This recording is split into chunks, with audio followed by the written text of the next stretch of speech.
Good evening, everyone. You are in the Spotlight with Brian Garner for this Thursday, February the 4th, 2016. It's in the Spotlight 411 show coming at you here on this Thursday night, our second of two shows this week. Hope your week is treating you well so far and your day has been good. Before we get going, as always, let me remind you all the ways which you can interact and contribute to the show. Have your voice heard by emailing us at itspotlight411@gmail.com. You can also follow us and tweet us at itspotlight411. And remember to use the hashtags. Hashtag IT Spotlight 411 or hashtag ITS5. That represents our 5th anniversary on air as a podcast. You can also find us on Facebook by searching for In the Spotlight 411 on Facebook, and make sure you like our fan page upon finding it. That information I just gave you will be very important for tonight's special top secret segment that we're going to be doing later on in the program tonight.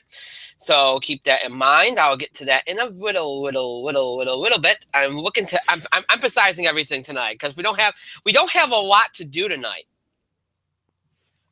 And that's why we're doing even a special segment, because the stuff that we usually have to do probably won't take us more than a half hour tonight, I'd imagine. So that's we're going to have a quick show tonight, even with the special segment. So that's okay. That works for me. It's the end of the week. It's been a long week. He gives you the thumbs up. Let's welcome in my co-host, Mike. You're in the spotlight with your thumbs up. He always likes when I say special short show here, but that's what we're looking at. So, for somebody who has had an awfully hard time this week falling asleep, the sound of a short show is not entirely unwelcome to mine ears, if you catch my drift. I don't doubt that, and I'm going to be honest. Work has been kicking my ass this week in terms of me having to be up to ungodly hours, which is something I do anyway. But I usually, like I told you this off the air, I'm like, I balance it. Like, okay, if I'm going to stay up to like 3-4 in the morning on Monday or Tuesday, then Wednesday or Thursday I'm going to be in bed earlier, and that's just the way it's going to be. But that's not the way this week has gone for me. So, yeah. So, but I digress. A couple of things to mention off the top. Again, this is our second of two shows. There will not be a Football Blitz show tomorrow. This is our last show of the week. Remember, Football Blitz is done for the season. We'll be back in the fall. Obviously, we'll talk about the Super Bowl fallout on next Tuesday's show, so you can look for that along with every other sports thing that we usually would cover. We'll cover a little bit of wrestling on Tuesday as well. Now, remember, Tuesday is going to be our only show of next week. So we're going to do entertainment, sports, all in one night. We'll cover the Super Bowl. We'll talk wrestling, any other sports things. We have to do bracket bugle, college basketball, and then entertainment stuff, which I imagine won't take up a lot of our time. This is a time of year where, unless you're talking about all the awards, like the Oscars and stuff, there's not a lot going on. Like, a lot of movies are filming and stuff, but there's not a lot going on. So, yeah, so that'll be our Tuesday. So sports, entertainment, wrestling combo deal on Tuesday.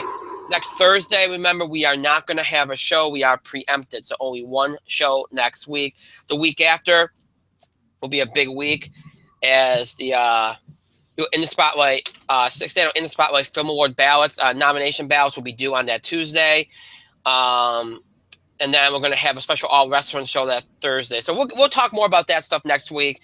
Talk more about what's coming up beyond tonight next week. You all have an idea anyway, but no sense in getting into it again tonight, because I'm going to remind you all again on Tuesday. So why remind you all constantly? I'm trying to limit that, because I in the last 5 years I got in the habit of doing that, because I always felt like, and with good reason, because I'd get emails and stuff. But I think I've been doing a good job of making sure that when I do remind you all of something, I'm much more clear about it. So now people understand it a little bit better, or at the very least, or maybe all our fans' memories have gotten better. I don't know. But regardless, I'm trying to limit the amount of reminders I give, because oftentimes I'll tell you guys and girls out there about something 3 or 4 weeks in advance, and then it's like every show I'm reminding you all of it, and it's like, ugh, come on. Okay, so I'm going to try to limit that if I can. So Tuesday, sports, entertainment, wrestling, everything, the whole mixed bag.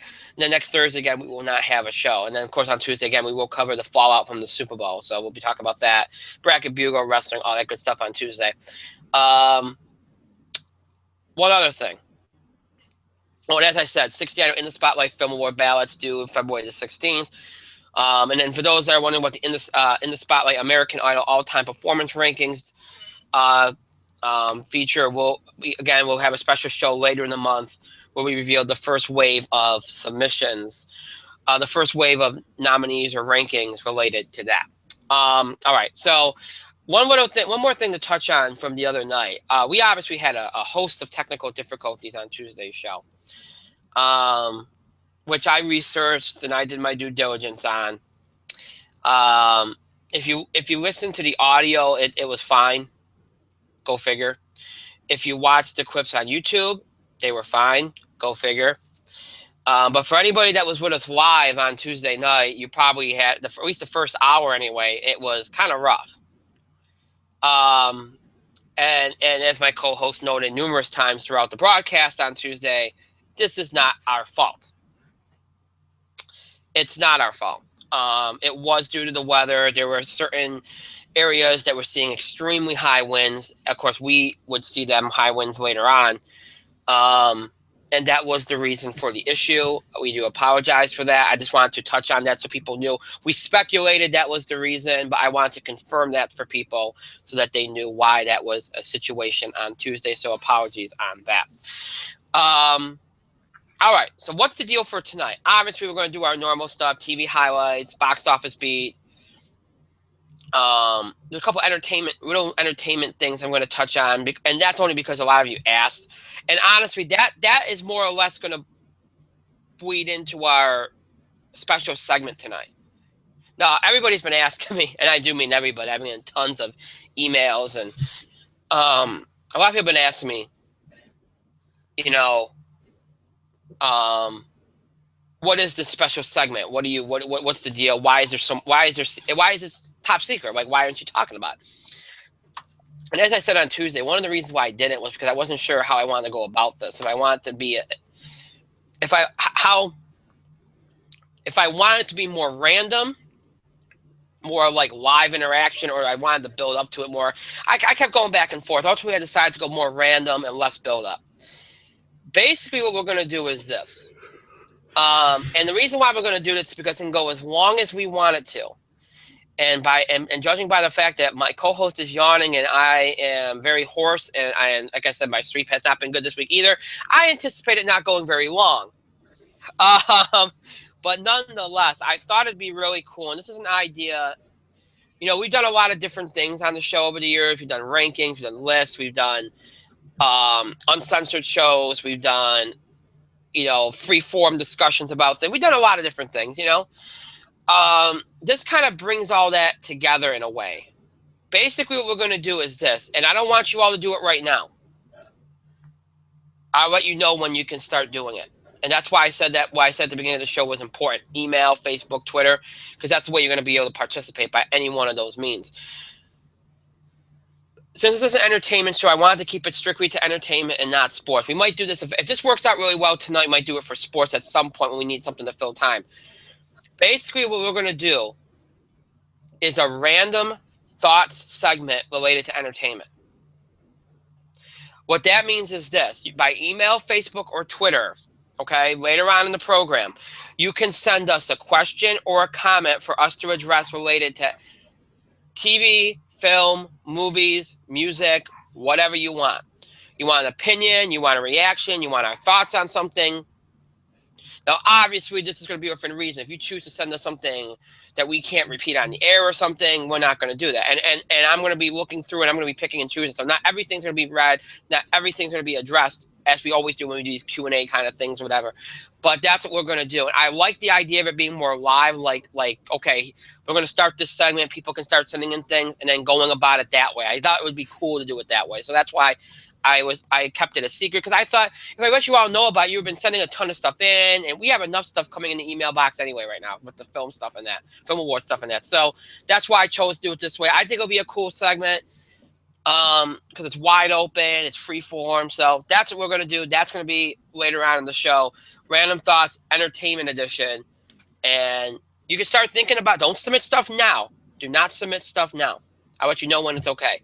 You can start thinking about what you want to do now, but don't submit it yet. Okay? Again, email itspotlight411@gmail.com. Facebook, just search for In the Spotlight 411, and then Twitter @itspotlight411.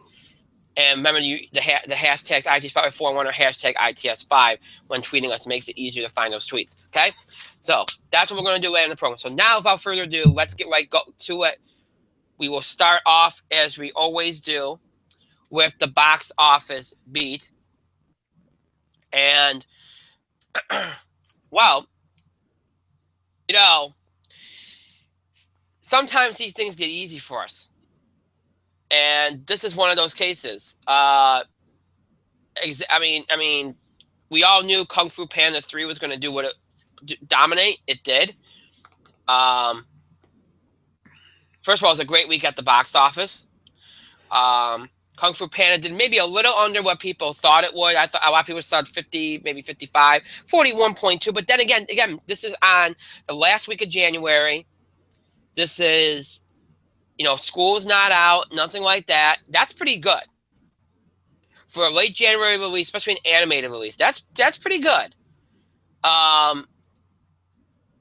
It's you can't beggars can't be choosers, and if you're the box office, stuff like that, and then there's a lot of snowstorms and stuff too, so you gotta keep that in their account. And it was the largest January animated opening of all time, which was what previously held by The Nut Job with 19.4 million. It also became the second largest January opening of all time in general. The first Ride Along still holds that record with 41.5 million. So barely missed out on that. And again, there was some snowstorms in certain parts of the country, so that held things down too. So they probably would have hit that mark, the $50 million mark, if it wasn't for that.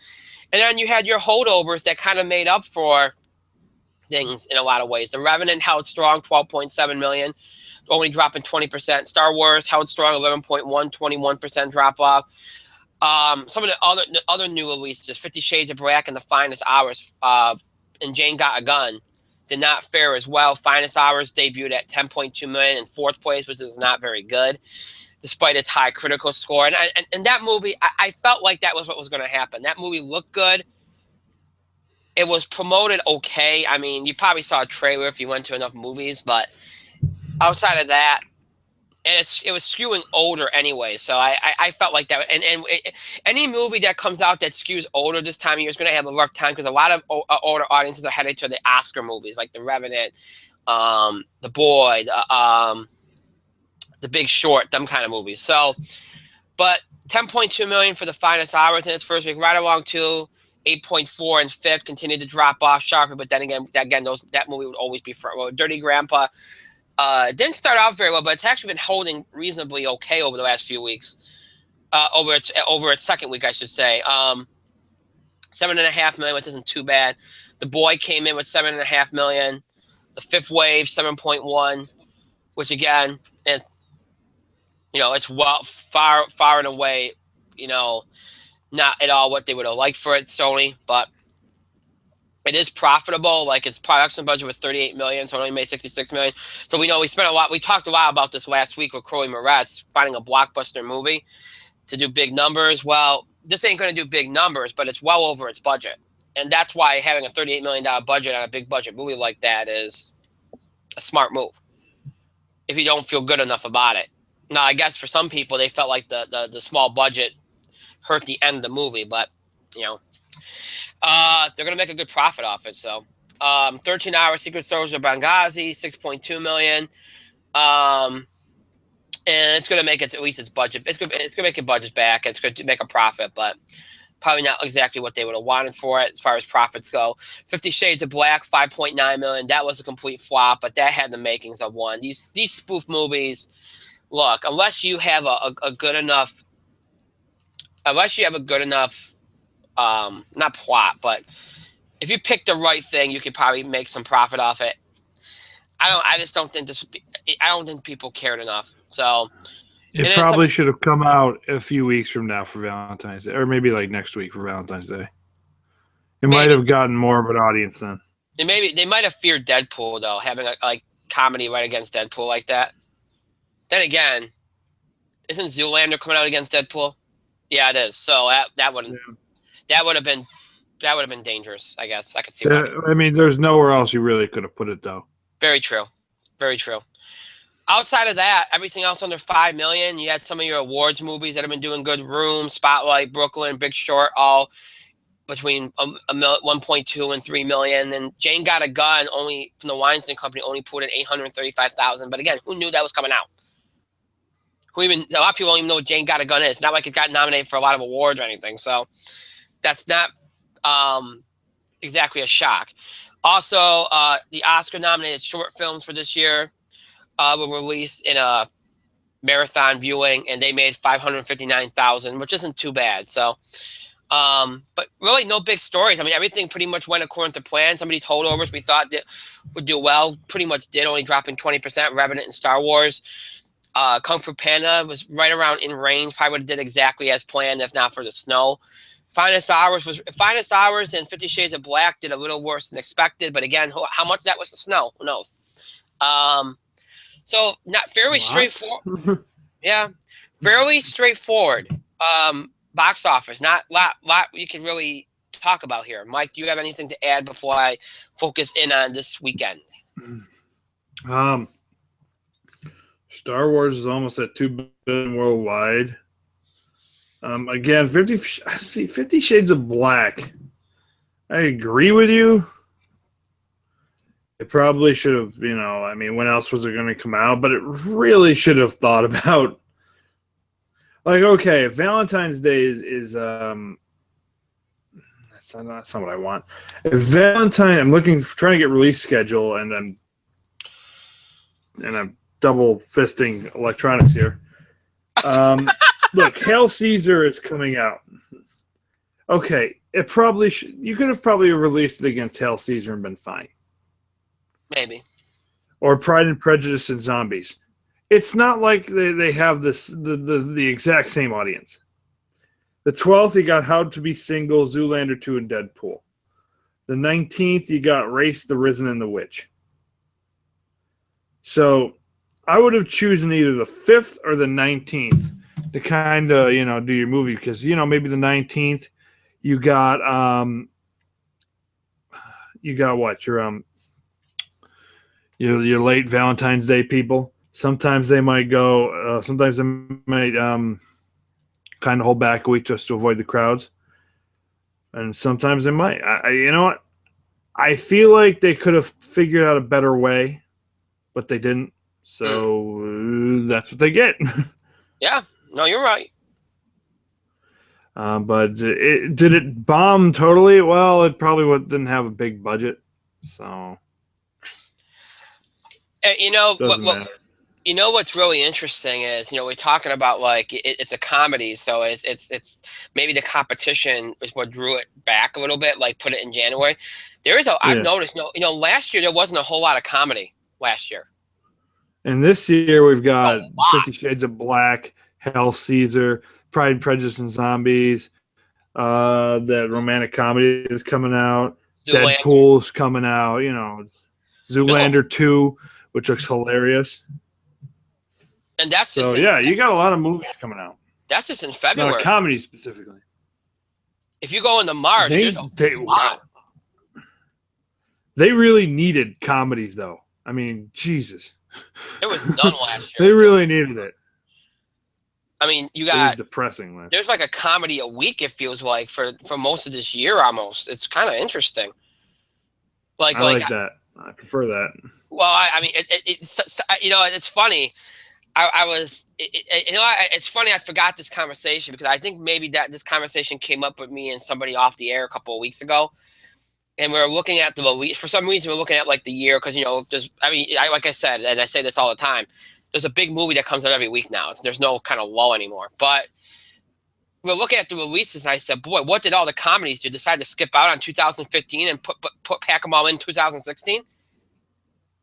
Like, it's ridiculous. Like, there's some weeks, and if you go into summer, there's some weeks that there's 2 or 3 coming out in 1 week. It's unbelievable.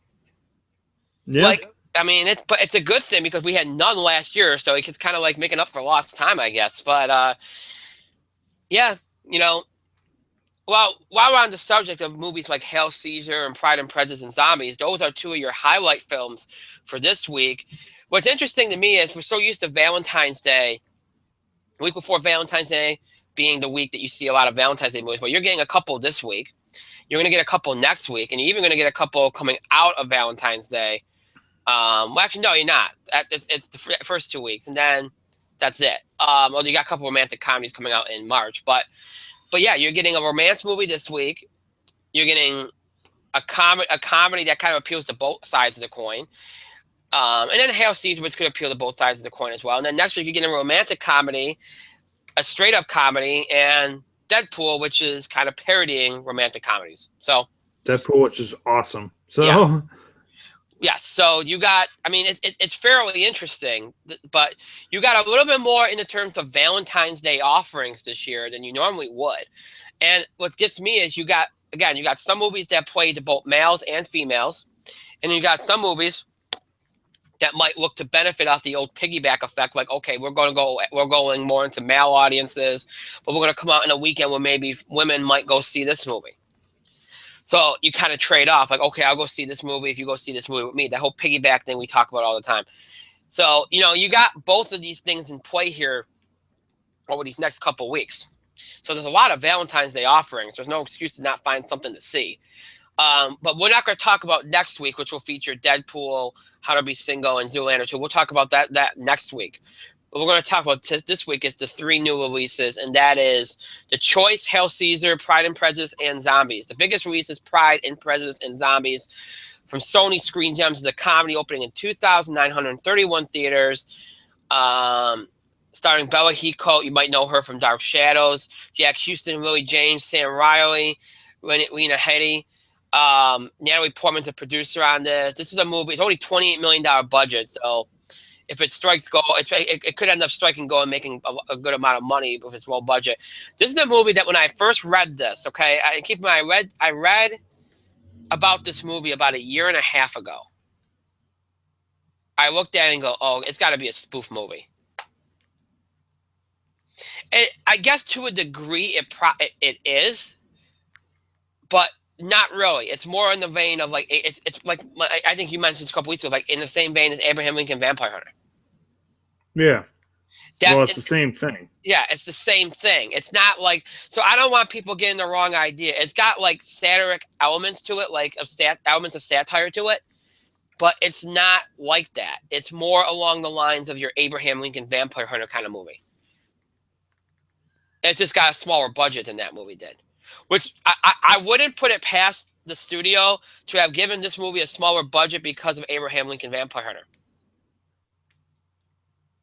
Because that one had a higher budget and it puts more pressure on the movie. By giving this a smaller budget, it's less of a risk. So I'm intrigued by it. It doesn't look bad. I think it looks like a lot of fun. I think it'd be worth a look. But, hey. Then there's another movie that I think is going to be fun, and that is Hail Caesar. This is the third biggest release of the weekend, a comedy from Universal, opening in 2,232 theaters. I can't understand why it doesn't get more theaters, to be honest. But directed and written and produced by Ethan and Joel Coen, Josh Brolin, George Clooney, Ray Fiennes, Tilda Swinton, Channing Tatum, Scarlett Johansson, Jonah Hill, all star in this movie. A very big cast, and it's only got a production budget of $22 million. Don't ask me how they did that with this cast. But they did. It's been very well promoted. It's gotten very good reviews. It looks like it looks like a lot of fun. It's not too long of a movie either. So if you're looking for a very short kind of fun movie to see, this would do it. I heard it was smart. I heard it was a lot of fun. I think to me, it's definitely something that I would be interested in seeing. It is PG-13, but so what? I mean, a lot of people thought it should be R-rated. I don't think it needs to be. But again, both these movies, Pride and Prejudice and Zombies, Hail Caesar, small budgets, but one of them with a fairly stellar cast, and that's probably what's going to probably edge Hail Caesar maybe in front of Pride and Prejudice and Zombies, if I'm being honest. The next release that's coming out is the romance movie. We aforementioned romance movie, The Choice, from Lionsgate, opening in 2,631 theaters, making it the second biggest release of this weekend. PG-13, starring Alexandra Daddario, Maggie Grace, Teresa Palmer, Benjamin Walker, Tom Welling, and Tom Wilkinson. So very good cast here. Once again, from Nicholas Sparks. I can tell Mike's going to have something to say about that. He always does. So if it's Valentine's Day, here's a Nicholas Sparks movie. So, you know, Nicholas Sparks fans will probably be in attendance for it. Even if it might have a modest opening this weekend, but then again, next week is Valentine's Day, so it might pick up a little bit even more next week. But it'll do reasonably well. It's seasonal and such. So if you ask me right now how I think it's going to fall, I think Hail Caesar is going to be number one, maybe like 25, 26 million. I could see Kung Fu Panda staying put in second with 20 million because I don't think it's going to fall off that much. And Kung Fu Panda 2 is going to get a nice resurgence in a couple weeks once you start like winter breaks and stuff. I'm going to say Kung Fu Panda in second around 20 million. Pride and Prejudice and Zombies maybe around 15 or 16. I mean, I could see a lot of people being afraid to see that because number one, it doesn't have a name cast like Hail Caesar does, and they might feel like it's more of a spoof movie and get the wrong idea. So I could see that maybe making about 14, 15 million. I hope it does okay because I think it looks like a lot of fun. Hail Caesar looks maybe a little better, but they both look like a lot of fun.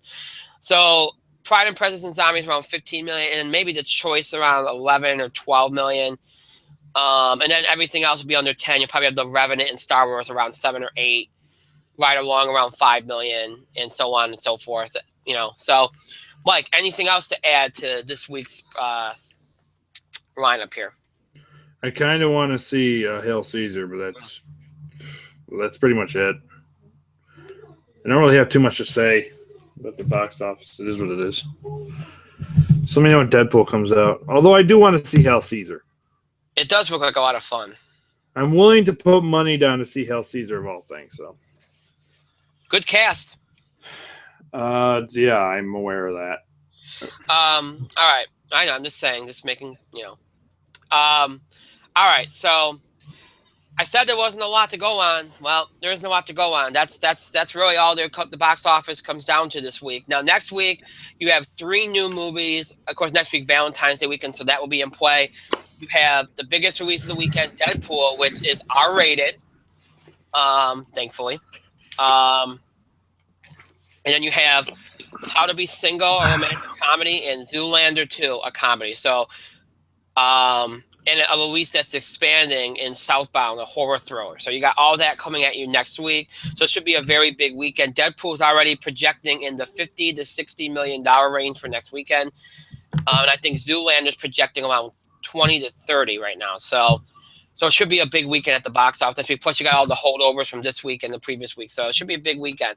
2000s, I told you, we're in a new era now. Big movies every week. And it's the box office is not going to have these kind of bad weekends unless the movies that are featured are just not that good or don't have a hook to them or a draw to them. So, yeah. All right. So we'll talk about Deadpool, Zoolander 2, and How to Be Single next week. All right. So before we move on to a couple entertainment stories, as usual, the time has come for the TV highlights of the week, and there were quite a few of them this week. I've been letting Mike start off the last couple weeks, so I will go first this week. Oh God. Oh God, because I am way behind on some things. But funny enough, I'm not way behind on the Blacklist, but I'm kind of been bored of it the last couple weeks. After they've tied up the whole thing with the director, it's gotten kind of. It's gotten kind of flat a little bit, but that's going to happen. It's been the whole first half of the season with action, so I guess that had to happen. But what I have, I've been able to do some things with Agent Carter. I caught up a little bit on Agent Carter, and that show is just phenomenal. I mean, last year was good, but the whole setup in California. And, of course, going more into the whole supernatural aspect of Marvel a little bit is a nice touch. And Jarvis's wife, like probably one of the best new characters I've seen on the show this season. It's fantastic. So I really enjoyed that part of me. I I do have to give some props to Arrow, even though I pretty much knew where they were going. I kind of knew where they were going with Felicity's father. I'm not going to spoil it.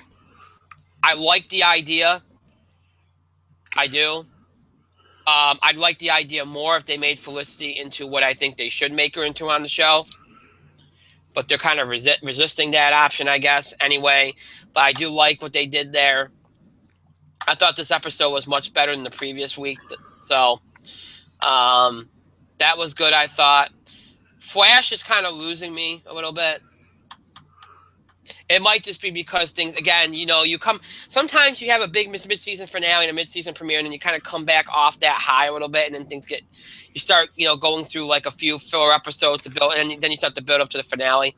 Maybe that's what it is, but no. Let's see. I know the Muppets came back there, and I thought it was an improvement. I did think that was an improvement. I'm not going to get into spoilers because there's a couple there that I don't think I want to mention. But I will just say it's an improvement. If you tuned out, give it a chance. What else? I did not see Gallivant yet. That's unfortunate. Mike, why don't you go ahead? Because I think I pretty much mentioned everything that I've seen. All right. First and foremost, is my my thing moving at all or no? My camera? Yeah. All right, because then it's only on my side. Excellent. Well, Gallivant had an incredibly, and this is different from last year. Gallivant had an incredibly satisfying and well done finale. Wow. The final 2 episodes were excellent. Well, great dialogue. Had some fantastic acting. Timothy, I always get his name wrong. Omundson. Was just great. The King Richard arc was fantastic, especially this season. Gallivant kind of took a backseat to that too. So, I'm hoping a little bit against hope that they get a season 3 so they can kind of rectify it a little bit. There's some threads that we can do that would fully tie up the Gallivant story, but God, Gallivant season 2, the finale, learned from the sins of last year and improved on last season. Just go out of your way. If you can find it on iTunes, if you find it on Amazon or wherever you find it, just download it. Get it.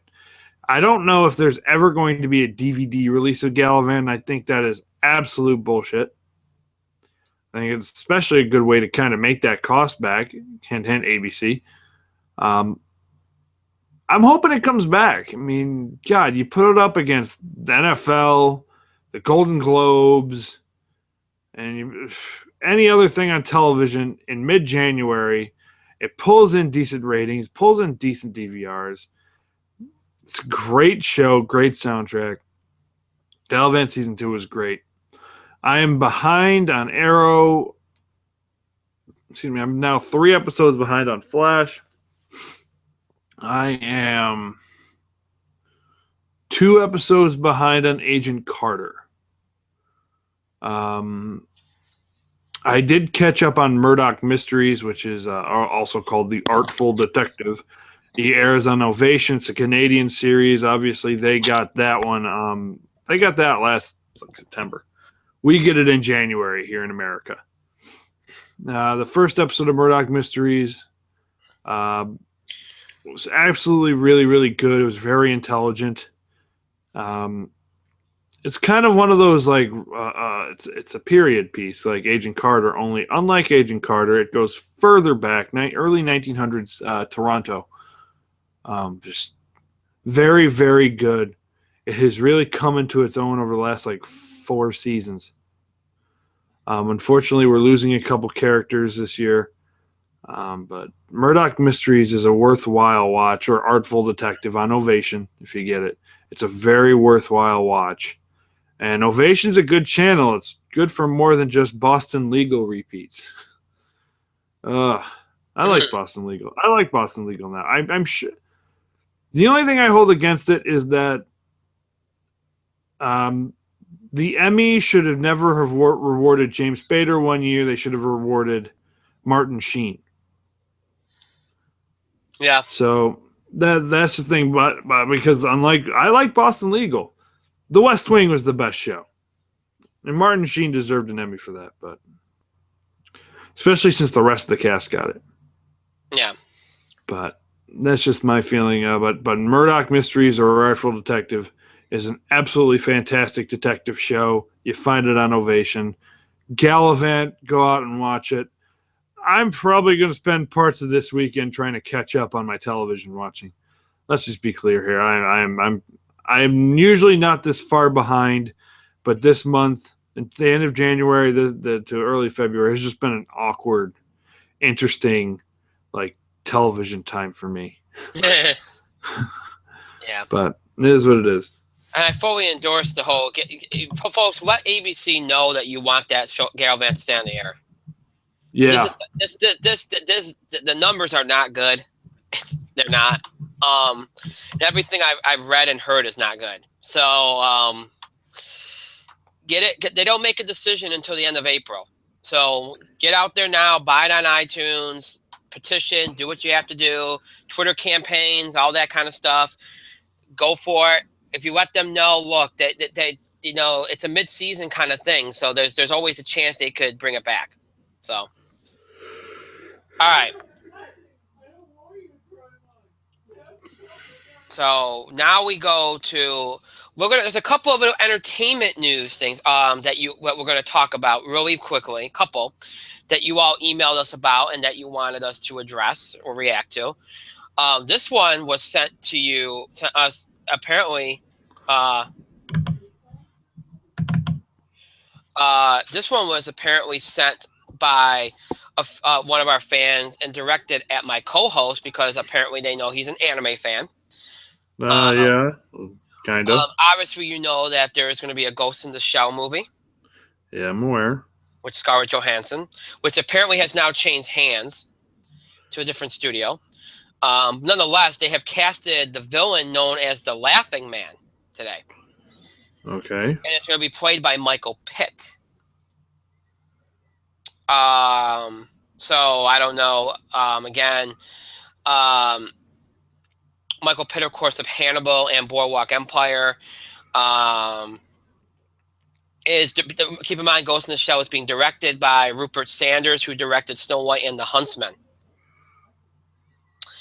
And the screenplay is being adapted by Straight Outta Compton's Jonathan Herman, who took over from the previous writers of the film. So I don't know how this movie's coming out next year, March 31st, 2017. Apparently, at one point, it was a Disney project. It is now a Paramount project. So, Mike, I guess they want to see what your reaction is. Any reaction to this news? Well, the Laughing Man isn't one of the original kind of villains. The antagonist of the first Ghost in the Shell manga and first film was a villain known as the Puppet Master or the Puppeteer. Mm-hmm. The Laughing Man was the main villain of the second anime series, which was entitled Standalone Complex, which had some really, really good music. I remember getting some of those songs, kind of illegally. But then again, not all these anime songs or these Japanese songs are available via iTunes. So get on that, Apple, please. The Laughing Man is kind of this corporate terrorist hacker that has an obsession with a book that I don't particularly like, which is called The Catcher in the Rye, J.D. Salinger. It's a classic book about a whiny bitch-ass kid. Think of every emo kid you know, and now make him a whiny bitch, and that's The Catcher in the Rye.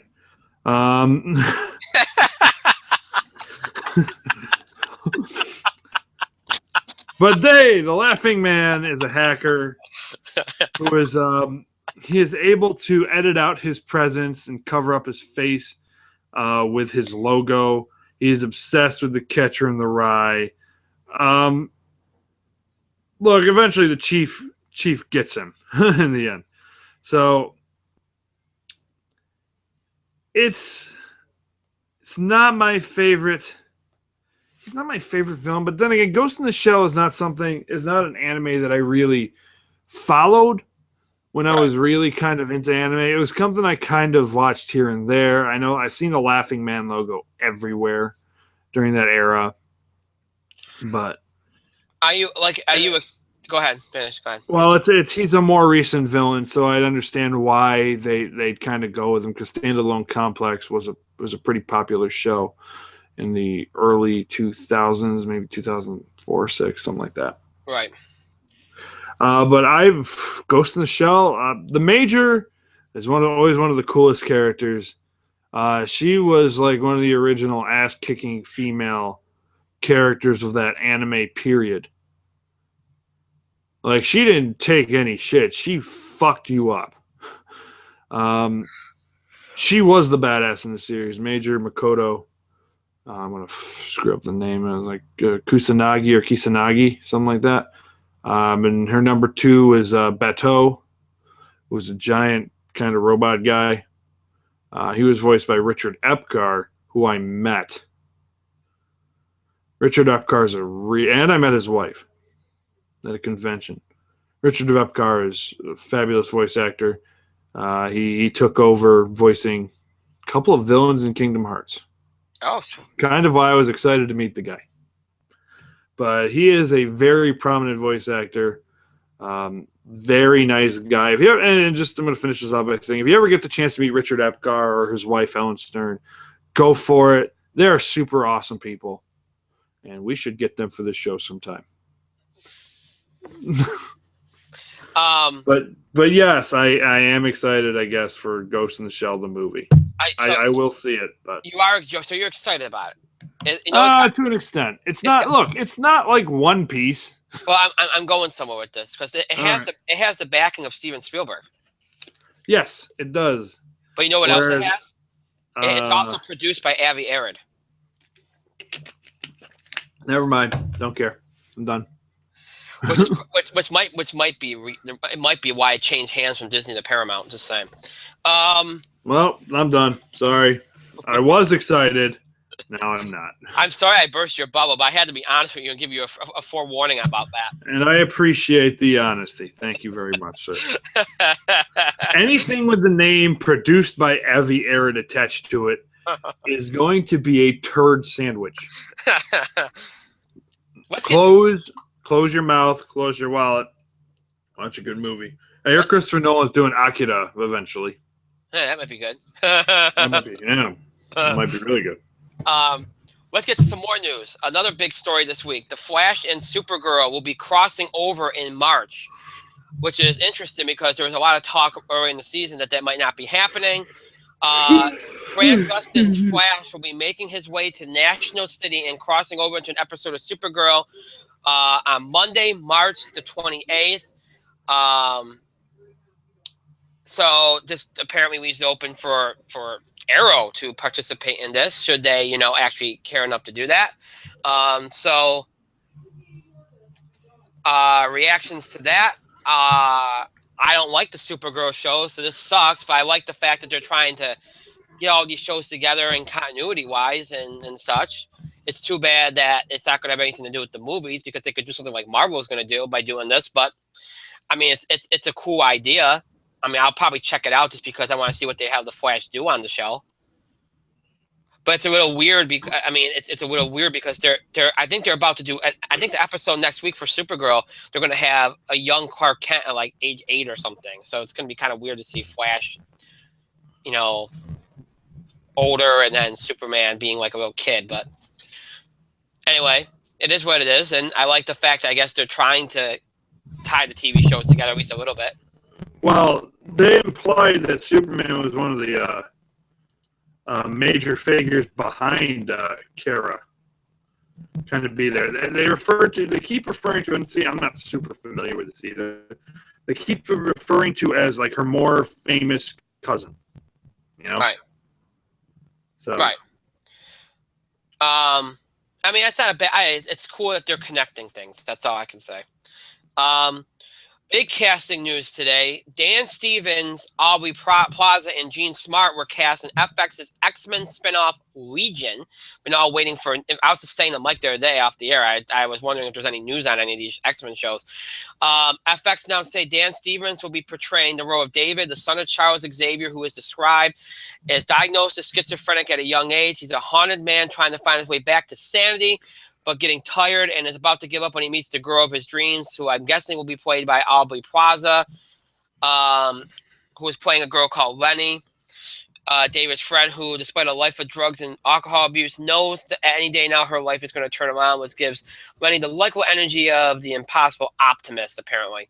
Gene Smart is going to be portraying Melanie, a nurturing, demanding therapist with a sharp mind and unconventional methods. They'll be joined by Rachel Keller as Sid, who is sharp and prickly demeanor to protect her softcore, because even though it makes her a sucker, it puts her at risk. She still believes in happily ever after. Apparently, this is supposed to be a standalone series. It'll be tied in with the X-Men universe, but it'll be standalone. It's from the people behind Fargo and Bones. It'll be executive produced by Lauren Schuer Donner, Bryan Singer, Simon Kinberg of the X-Men films, Jeff Loeb of Agents of S.H.I.E.L.D., Daredevil. So they got the Marvel people on this. This is the start of a relationship between Fox and Marvel on the X-Men TV shows. And there's another one that has to do with the Hellfire Club that we'll be hearing about soon, I imagine. First of all, this is really good casting. This is the show that I was very interested in. Hellfire Club, I think, is going to be a disaster, because I don't think they're going to do it right. If they did a nice period piece kind of show, I think it could really work on its own. But I think they're going to F that up. So I'm not going to – I'm afraid of that one. But this one I thought had a lot of potential. I like – it seems – but you know what it seems like to me? It seems like it's going to just be some kind of really gritty kind of show about mental illness and addiction and stuff, which is fine. You could do that, but with an X-Men label on it. It looks like it has very little to do with X-Men, and okay, that you want to do a show like this, that's great. Do a show like this, but don't tie in X-Men, because nothing in this screamed out X-Men, except for the fact that you're name dropping Charles Xavier in there. So I'm going to have to hear a little bit more about it, but right now I think it doesn't feel like it's an X-Men show. So that's a little bit disconcerting for me. But with the Marvel people involved, I have a little bit more hope for it. But I didn't really like casting wise, it was great, but I didn't like the details I particularly heard. So, Mike, you got anything to add? Well, first and foremost, I want to talk about the Supergirl Flash thing, you dickbag, because you passed over me with that. Oh, I thought you addressed it. You mentioned Clark Kent. No, I didn't address it. Okay. I mentioned the fact that... Okay, well, go ahead. You know what? All right, you know what? First of all... I made a mistake. I thought you addressed it. I was wrong. No, I didn't address it. You kept on rambling. Well, okay. Sorry. Go ahead. I apologize. I admit I was wrong. Go ahead. All right, fine. I'll hold this against you for the rest of your life. Really. I'm sure you will. No, I'm not going to. Not yet, anyway. I'll get my revenge someday. I don't care about Supergirl. Saw one episode. Not the most impressed with it. It's got this interesting kind of vibe about it, though. It's just No, all I said was they implied that Superman was already active when Supergirl was starting out. But that was not my analysis on it. My analysis is Flash is an excellent addition. That it's going to be a good crossover show. I feel like Flash will be good for Supergirl. What isn't known is if it's a multiverse kind of thing. Does Supergirl exist in the same universe? It's kind of interesting how they're going to try to portray that. I'm very interested to see how they're going to try to portray it. That's why on end of March, end of February, one of those days, I am going to record it and I am going to watch it because I want to see how they use the Flash. Because I feel like if they use the Flash appropriately, they might get their hands on Arrow, Green Arrow. Mm-hmm. Which, of course, which is the holy of the CW shows. Arrow is the guy. You want a Mel on your show. You want a Mel tweeting about your show. You want a Mel. At this point, Mel would rather have the Supernatural guys appear on his show. But that's because him and the Supernatural guys are extremely they're extremely close. He wants them on his show. He wants to show up on their show at some point, and I'm pretty sure they can all make that happen. But depending on how the Supergirl people use the Flash, they might get a chance to use the Green Arrow, and to kind of see how that relationship would be fleshed out. Now, I'd like to see if this is going to be reciprocal. Will Supergirl show up on Flash, or will she show up on Green Arrow, or will she show up on Legends Tomorrow, which I'm also an episode or two back on. So, but I'm interested in it. Mm-hmm. And I figured this would be the one that'd be announced first. I didn't think they'd actually announce the Green Arrow. So I'm interested to see how it's happening. So I'm excited. Supergirl was never my favorite, so I didn't know. But a lot of Superman purists kind of like it. But let's see how they use Flash. Because if we use Flash well, we might get Green Arrow. There you go. That is my analysis. As for Legion, I really don't give two shits about it. Like, I really don't care. Like, you got these X-Men shows coming out. It's like Hellfire Club, this one, Legion, who is never a character I cared about. And what was the other one allegedly? It was like Hellfire Club. Hellfire Club. Well, I said Hellfire Club. There were supposed to be like 3. There was it's supposed to be an actual X-Men show, like with the X-Men team and stuff. All right, so you're going to have an X-Men show, allegedly. You're going to have Hellfire Club, which I don't care about, and you're going to have Legion. Yes, I agree with you. It's going to sound like this gritty, down and dirty, nasty kind of show about mental illness, about drug use, blah, blah, blah, blah, blah. I don't care. What about this show is going to make it stand out as an X-Men show? Mm-hmm. FX has run shows about mental illness and drug addict and all that shit before. How is this going to be an X-Men show? Is Charles Xavier going to show up? Are you going to get James McAvoy or Patrick Stewart? Are you going to attach this to the X-Men film canon? What are you going to do? It's not really clear. And to be quite honest with you, I just don't care. Legion is one of those characters that when he showed up in the comics, it was like, oh, really? We've got to waste time with this shit? Great, you know? So the fact that they're actually going to go full boat on an actual show with this guy, I don't care. If you are a fan of the character, if you are a supporter of X-Men, go ahead, watch the show. That is your choice. My choice, my opinion, is that I don't care. I'm not going to watch it. I'm not going to go out of my way to tape it. I'm not going to watch the Hellfire Club has always been more interesting to me than Legion has. Always has. However, I haven't heard anything about the Hellfire Club. No. I haven't heard it, but it's always been more interesting. Sebastian Shaw, the White Queen, Emma Frost, and everybody else just kind of...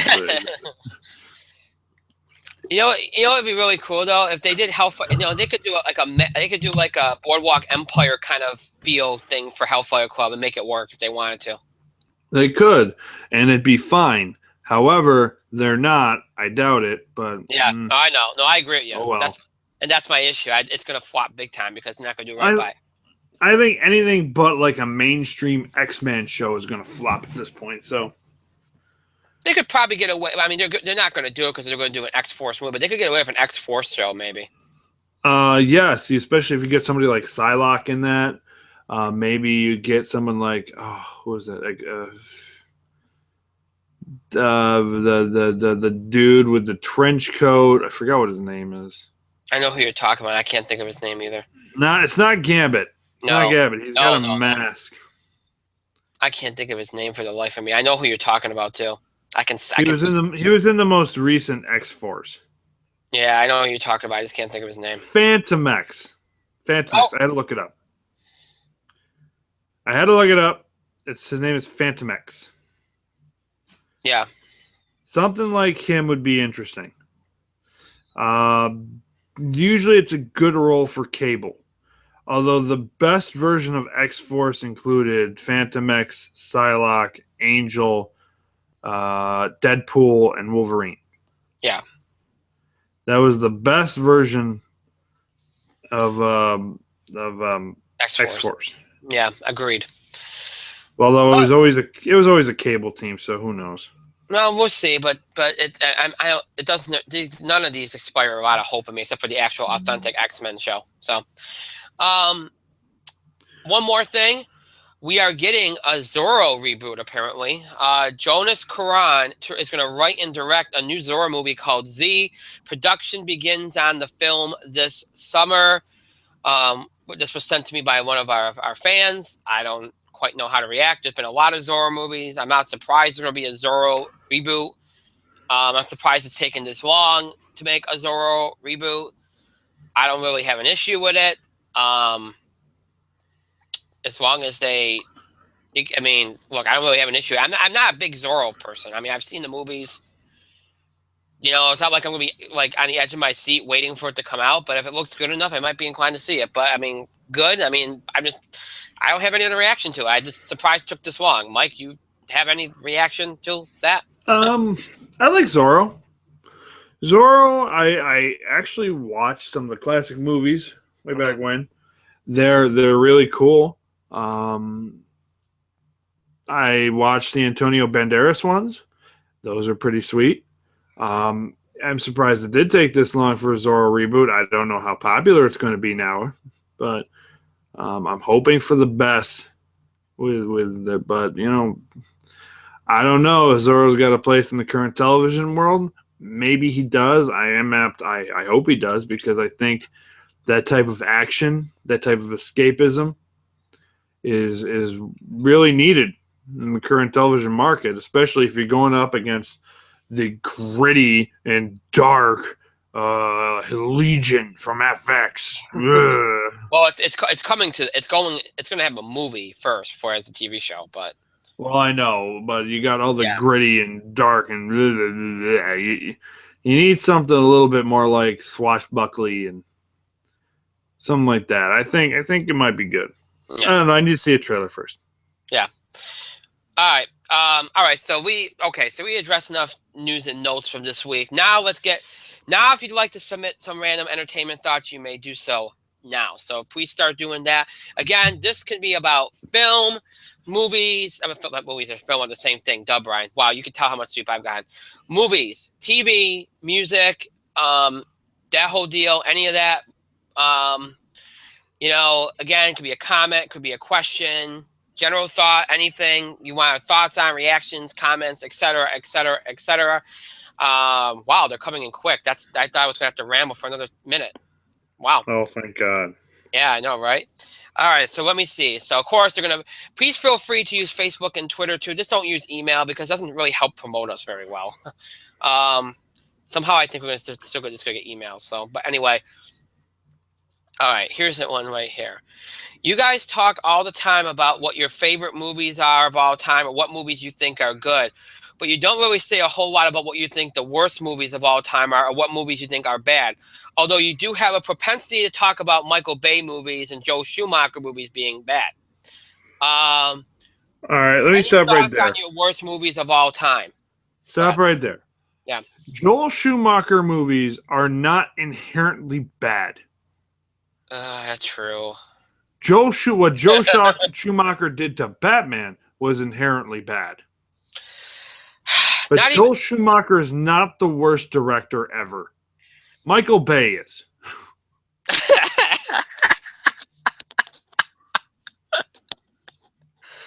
You know what the sad part is?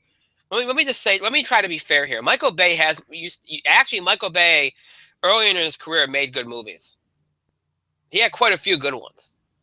Yeah. I don't know what happened right around the late '90s or so, but after that, it just went downhill. I don't know what happened there. As for Schumacher, Batman Forever wasn't horrible. I'll give him that. And a lot of the stuff that got cut from that movie, like it took me years to see the deleted scenes from that movie, actually would have made it an even better movie, a little bit darker and less campy. I wish they had kept that stuff in. It wasn't a bad movie. Batman and Robin was an abomination. But, I mean, and there's Brett Ratner, who I think, has made some good movies and then did some really crappy ones. So, Avi Arad, when you see him on something, usually it means it's not going to be as good as it at least could be. If you ask me in general for worst movies of all time, I could put all 4 Transformers movies on the list easily. I could put last year's Fantastic Four on the list. I could put the previous 2 Fantastic Fours on the list. Gosh, there's so many movies. Geely was bad. Glitter was bad. Don't even get me started on From Justin to Kelly. That was just a mess. God, what was that movie? Jonah Hex was bad. Cowboys and Aliens. That wasn't one of the worst though. That wasn't bad. I mean, it wasn't great either, but I wasn't bad as being on the worst list. Jonah Hex was.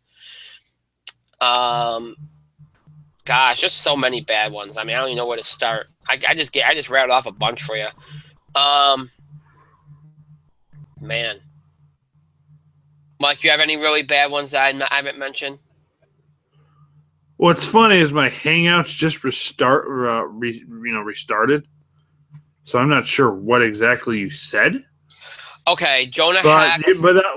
Without going through it again, I can assume you mentioned Batman and Robin, you mentioned Fantastic Four, you mentioned some of the really crappy movies, you mentioned Michael Bay's works after about 1996. Am I wrong? No, you're pretty right so far. No, I know. All of those movies are pretty ass. I would like to throw on there, and look, I don't care. Star Wars fans, just get over yourselves sometimes. Episode 2, Attack of the Clones, was 90% of best. Let me throw you The Room by Tommy Wiseau. It is, by all accounts, one of the worst movies ever made, but you cannot say it was boring. That movie held your interest from the beginning establishing shot to the end establishing shot. Not a good movie, but it's one that I watch every New Year's Day. More or less. We watch it every New Year's Day. It is not a great movie, but it's interesting.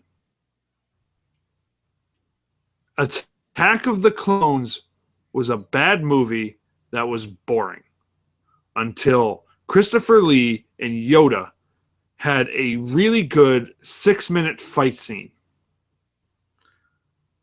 And then after that really good... Look, 6 minutes does not save a 120-minute turd.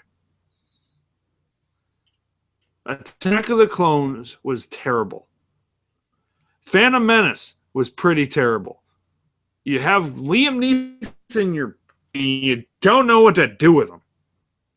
Oh, God. How do you not know what to do with Liam Neeson? Well, George Lucas figured it out.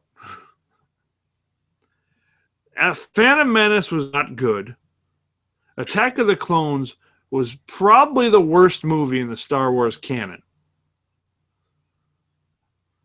Batman and Robin was shit. What was it?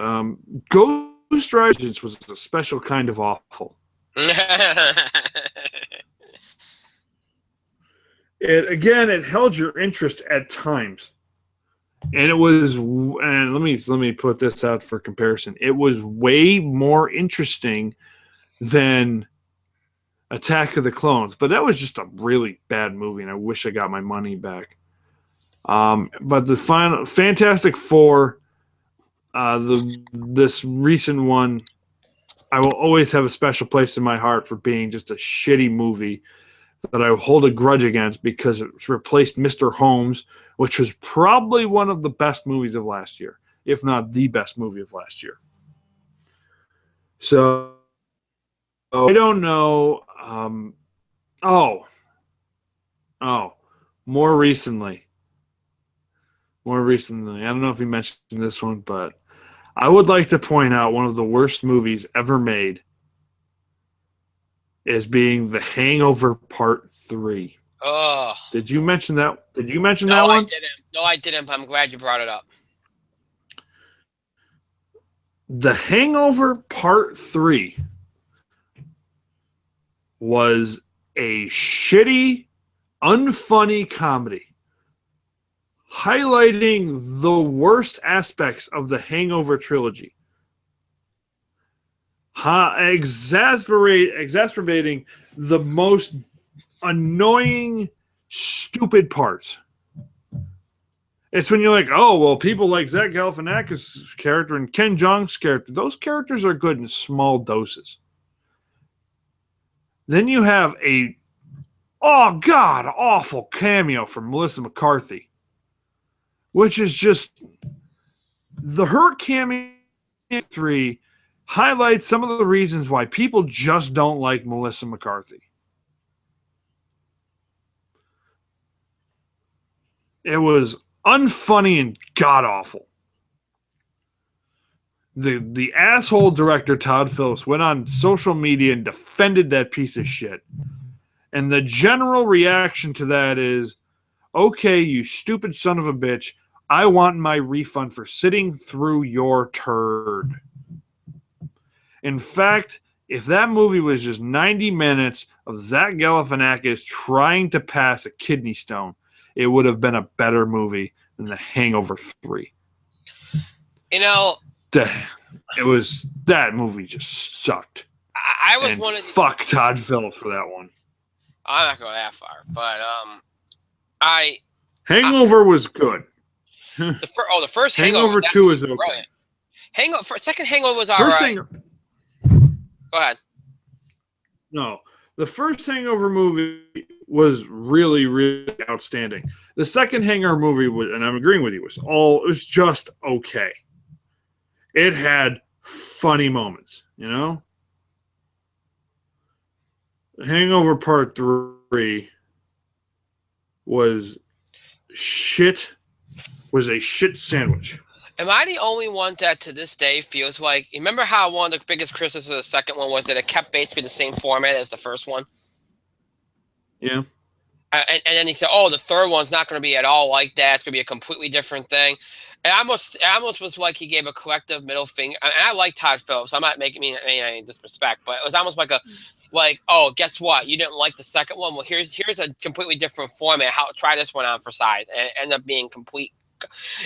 I think they were going the dark comedy route, but it came off horrible. Like, it wasn't even funny. It was ridiculous. It was a bad movie. Yeah, it was bad. It was horrible. But nonetheless, all right, next up. Let's get off the worst movie thing. This is just depressing me. Oh, this is a good one. You can do this for TV or film. What is it that you miss most? So it could be a show, it could be an aspect of it, I guess. TV, film, music, what is it that you miss most? So that's a good question. It's open-ended. It's just an open-ended question. Yeah, but I like that though. That's good. Sure. If you're talking about shows, that's a very loaded question. There's a lot of shows I missed, but then again, all shows have to go off the air at some point. Same, you know what I miss? There's a lot of people that would answer this question. Like if you're talking about movies or even TV, a lot of people say, "Oh, I miss original ideas." Okay, there are still a lot of original ideas, but anybody that thinks that you're not going to have recycled ideas in film or TV is being ridiculous. Okay. You want an original idea, then you should have watched Gallivant. That Right. was an original idea with great music and an interesting setting with interesting acting. Right. No, but what I'm saying though is I think people have unrealistic expectations. Like I always see all the time, oh well, I saw that coming. Well, guess what? In the internet age, people dissect and talk about things so much that we get to the point where anything that comes out or happens is going to be predictable. It's going to be unoriginal.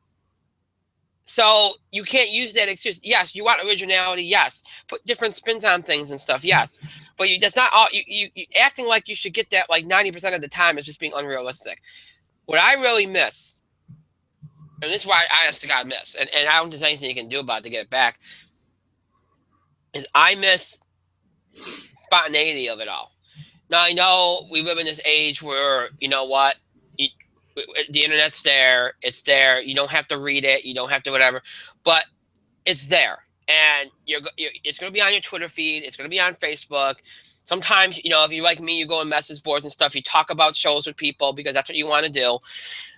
But unfortunately, sometimes that can, I think there's a pack mentality. I've noticed this.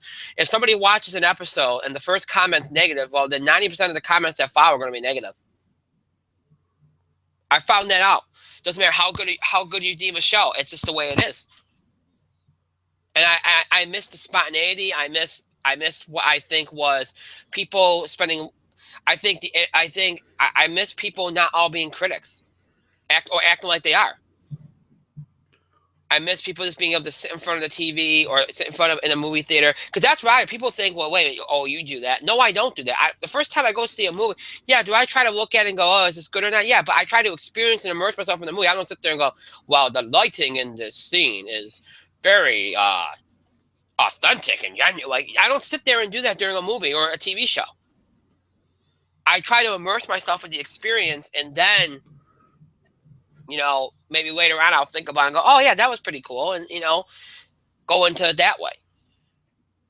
I kind of miss that feeling, and I don't feel like that, but I miss that feeling from everybody. I think people lose what this is all supposed to be about. It's supposed to be about being entertained. It's supposed to be about escape, and I think that's getting lost. So that's kind of what I miss. But I mean, there's a lot of shows I miss. There's a lot of things like that. But that's the biggest thing I miss. So I know what Mike misses: person of interest. It's a low blow. It's a low blow. Yes, I miss person of interest.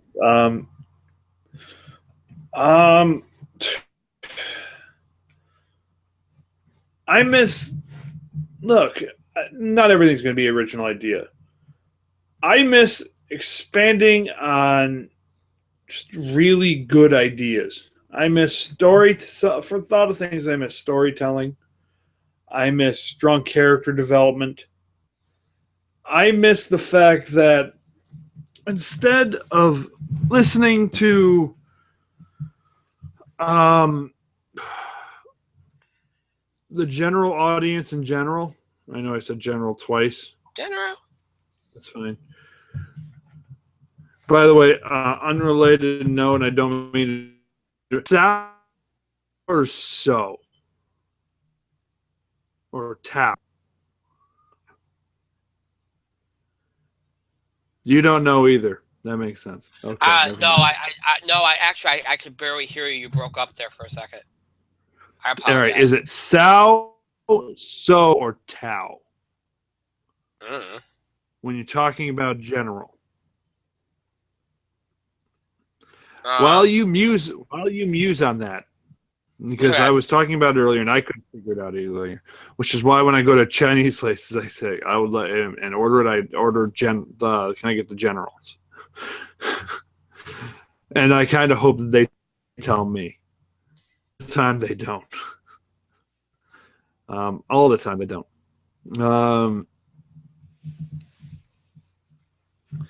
I miss instead of they listen to the test audience instead of the entire audience in general. Yeah. Like with the whole Felicity thing,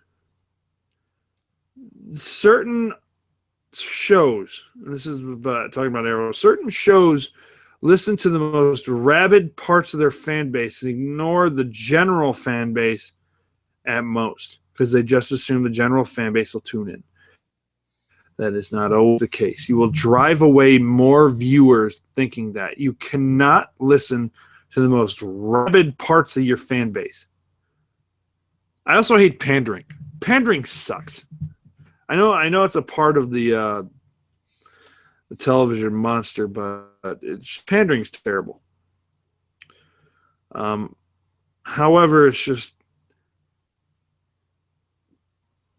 focus groups, Nielsen ratings, antiquated ways of measuring things need to go away. Incompetent producers like Avi Arad needs to go away. There needs to be, I feel like with most television, I'm not going to speak too much more about this. I feel like it needs to go towards a strong story. What kind of story are you telling? The characters you're building up, satisfying conclusion, and satisfying conclusion.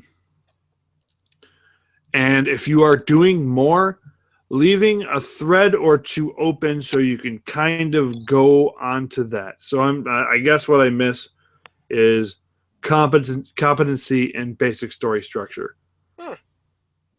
Quality story structure. Yeah. Well, it is what it is. Okay. Oh, fair enough. And fuck most reality television. Well, that's going down the tubes anyway, so for the most part. But yep. All right.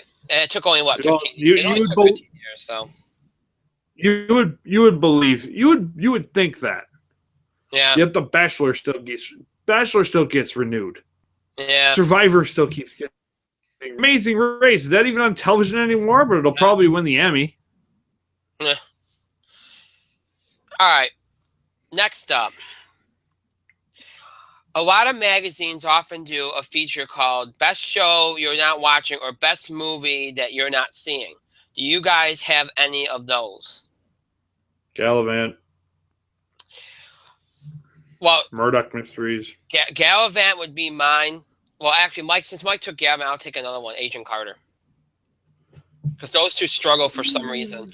I can't say Shield or Gotham or anything because for what they don't get in live audience, they make up for in DVRs. These Agent Carter and Gallivant kind of struggle a little bit with that. So those would be the two. That would be the show as far as movies go. There hasn't been one recently that I don't think people have seen that I thought was worth seeing. The last movie I can remember, Mr. Holmes. Well, that Mr. Holmes this year. Yeah. I'll throw in. There's one movie I was thinking about, and I can't remember what it was. Oh, what was I thinking about? What were you thinking about? I'll throw. Good Dinosaur. Haven't seen it. Can't speak to it. I'll throw that one out there. Good Dinosaur. Because that didn't deserve what it got. I mean, I could see why it happened, but it shouldn't have. But it is what it is. All right, we're going to do one more. And like I said, we could do this as long or as short as we want. And, at least this way we end off on an even number of 4. And a lot of people are going to probably say, you could do a longer segment. Well, you know what? No. It's going to drag out. We'll do this from time to time. I'll promise you that. We'll keep anything that was sent in, so we can do it for our wrestling Q&As, and we'll look back at them and stuff like that. I just wanted to try it out and see how people reacted to it. And so far, we've gotten some really good questions and comments and stuff, so I'm pretty happy about that. All right, one last one. Let me see if I can find one that I think is...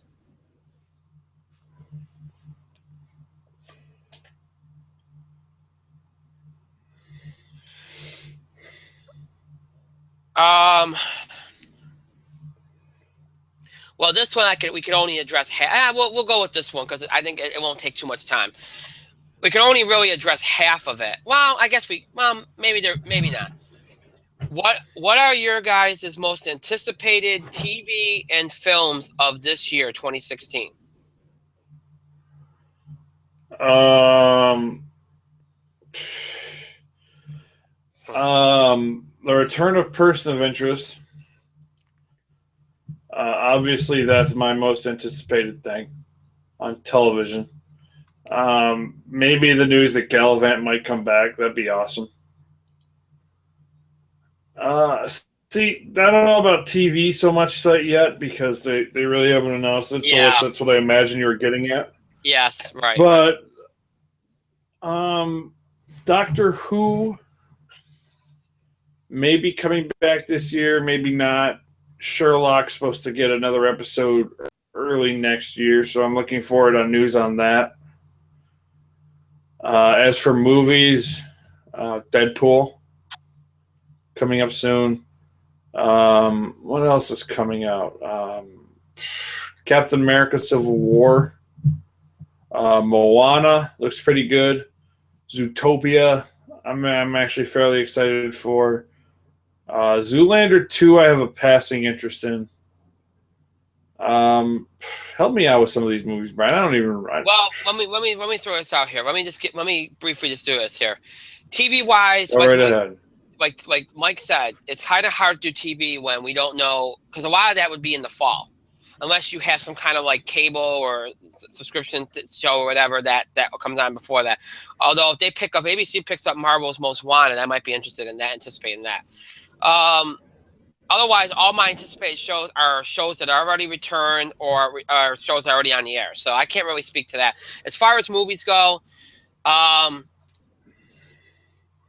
Deadpool is one. You already mentioned that. Zootopia, Moana. You mentioned Civil War. I'll throw you Doctor Strange. Yes, Doctor Strange is a movie I'm very excited for. I am interested in Star Wars Rogue One. That'll be coming out later this year. Don't care. That one I'm interested in because I want to see what they do with it. Gosh, I don't know what else is there. I think there's quite a few. I'm kind of looking at stuff. Yeah, I'm trying to think. I remember thinking. X-Men Apocalypse. Yeah, that one. Alice Through the Looking Glass.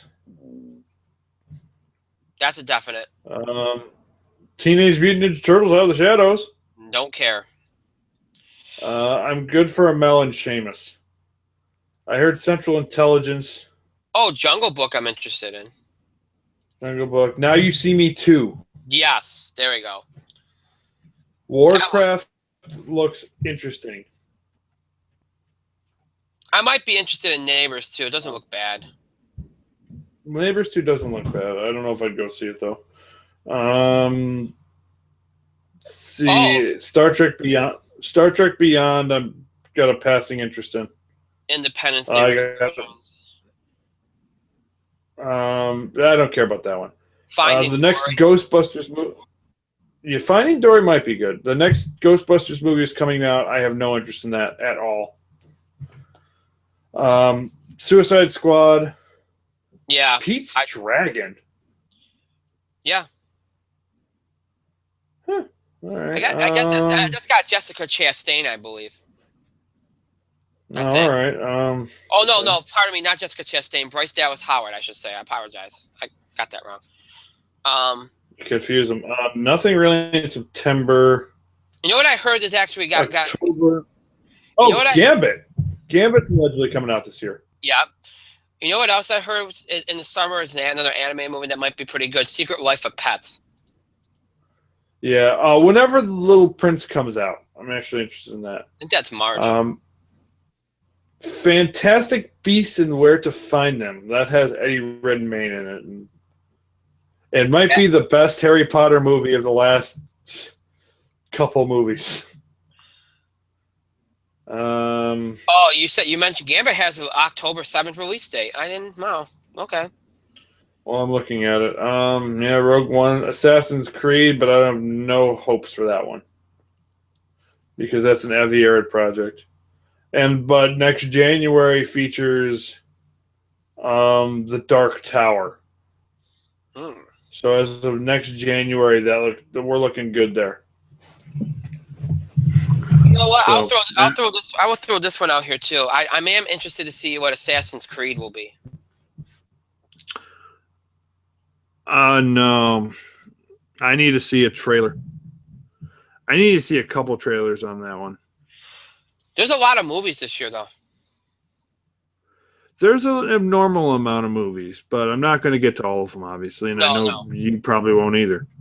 No, but there's some that I would. I'd say the most Civil War is going to be Captain America: Civil War, Deadpool, Doctor Strange. Mm-hmm. The Marvel ones. The Marvel ones, I think, are going to be huge this year because they're going to be very different. They're not going to be like we've seen. They're very different. So I think those will be the highlights. You know, Doctor Strange is going to be incredibly different. So it's going to be, yeah. So there you go. All right, so we're going to wind down. We again will anybody that sends something in, we'll keep it. We'll probably do this again. I know we didn't do a lot of time. We did a half hour though, so that wasn't bad. But again, you know, we didn't want to go too long tonight anyway. We're both kind of. I don't think we can function well enough if we go any longer. So, and I always try to do a 90-minute show. We've done that. So, again, we'll keep anything that was sent in, and we'll do this again. Maybe we'll even do it for sports or something. I thought it was pretty cool. You know, it was a nice little filler segment that got us talking about random things and stuff. So, and thank you for those that did submit things. Thank you very much. And for those that submitted something that we read, and even those that we didn't read, you guys did a great job. You did some good questions, some good comments. I appreciate that. You didn't use it for, trying to be funny and stuff. I appreciate that. So, all right. So that's it for tonight. As always, just because the show is over does not mean you have to stop interacting or contributing to the show. You can continue to send us your general feedback, your questions or comments related to the show or the scheduling of the show. You can send us topic ideas, breaking news items related to sports, entertainment, wrestling, on Mix to Recover. Any of these things, reactions or comments, things we said on the show, things we talk about on the show, any of these things we can do, you can do via email, Facebook, and Twitter. You can also make submissions for the 6th In the Spotlight Film Awards. Remember, nomination ballots are due a week from Tuesday. And remember, those can only be submitted by email, not by anything else. So keep that in mind. So you can email us. Again, all this stuff, you can email us at itspotlight411@gmail.com. You can also follow us and tweet us at itspotlight411. Remember to use the hashtags, hashtag itspotlight411 or hashtag ITS5. ITS5 represents our 5th anniversary on the air as a podcast. You can also find us on Facebook. Just search for In the Spotlight 411 on Facebook and make sure you like our page upon finding it. We encourage you to follow us on Facebook and Twitter for the latest information about our show. If you'd like to catch up with our show or just for some reason rewatch old episodes or whatever the case may be, if you're somebody that's interested more into streaming and the visual podcasts and stuff like that, or if you want to, more specifically, if you want to catch up on just our Google Hangouts and YouTube episodes, you'll want to check us out here on Google Hangouts and on YouTube to search for In the Spotlight 411. You'll have access to our channels on both sites. You'll have all our episodes since we debuted here on Google Hangouts and YouTube all the way back in October, including this episode. So if you're interested in that, check us out here on Google Hangouts and on YouTube. If you're somebody that likes more of the audio kind of podcast, or you're just more comfortable with audio, or maybe you're somebody that for some reason, whether you're a longtime fan that wants to check these shows out again, or maybe you're a new fan that wants to learn a little bit more about us by checking out some of our older shows. If you'd like to check out some of our older shows from the last 5 years, from before we became In the Spotlight 411, and before we moved here to Google Hangouts and YouTube, head over to Podbean and iTunes, where you can find all of our shows from the last 5 years, including our recent shows, which includes our Hangouts and YouTube shows as well. But anything from the last 5 years things from back on Blog Talk Radio, TalkShoe, Libsyn, and of course all of our stuff from Google Hangouts and YouTube. All that, of course, in audio form. Just head over to Podbean and search for In the Spotlight 411, and you'll have access to our main show page, which will have every episode we've ever done, whether it's from our In the Spotlight with Brian Gardner days or from our Google Hangouts YouTube In the Spotlight 411 days. It's all in order from most recent to the oldest, all on there. So if you're interested, feel free to check us out on there. If you're interested in audio or our older episodes, again, check us out on there. You can also check out all those episodes on iTunes, but keep in mind, if you're checking out our older shows from back when we were In the Spotlight with Brian Gardner, you want to search for us under In the Spotlight with Brian Gardner. If you're checking out anything from this past October till now, which is basically our Google Hangouts YouTube stuff, In the Spotlight 411 stuff, just make sure you search for In the Spotlight 411 to access those episodes. And that's just on iTunes only. On Podbean, you can find all of it just by searching for In the Spotlight 411. So keep all that information in mind. So audio, Podbean, iTunes, Google Hangouts, YouTube is for streaming and visual kind of podcasting stuff. So you got two choices. You got visual or you got audio. So whatever floats your boat, pretty much. All right, so keep all that in mind. I want to thank Mike as always for being here tonight. Thank you, Mike. Oh, I might get to go to bed early tonight. This is a fantastic change. I thought you'd like it. Well, hey, so every once in a while, I want to thank myself for another great show, pat myself on the back, and this time I am patting myself on the back because Mike wasn't the only one that criticized me for that. A lot of you emailed me about that. That wasn't funny. So there you go. You got this far. You got that. This is not your back. If you want to criticize me for pointing out basic anatomy, go ahead. That's all right. This is your shoulder. This is your back. It's actually technically your back shoulder, but this is the back side of the body. This is the front side of the body. I'm learning so much from you. You should. In fact, you did better in biology than I did. I did. How did that happen if you can't tell which side is your front or your back?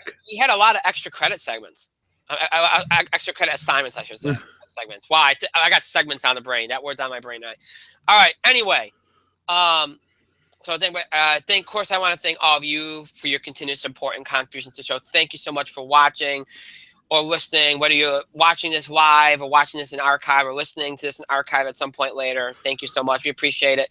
Doesn't matter if you listen or watch live or whatever. We do appreciate it. Whether you listen live, watch live, archive, whatever the case may be. Everything you guys and girls do out there, we thank you for that. Again, this is our last show for this week. There is no In the Spotlight Football Blitz tomorrow. Is done for the season, not coming back to the fall. So please keep that in mind. Our next show will be right here on broadcasting and streaming live on Google Hangouts and on YouTube this coming Tuesday. Just coming Tuesday night, February the 9th at 8 o'clock p.m. Eastern Time. We'll talk about the Super Bowl, the commercials, everything that went into the Super Bowl, the aftermath of the Super Bowl. We'll end our discussion of the NFL season, wrap it up, put it away, which Mike loves. Yay. We'll do our Bracket Bugle college basketball segment. We'll do a little wrestling.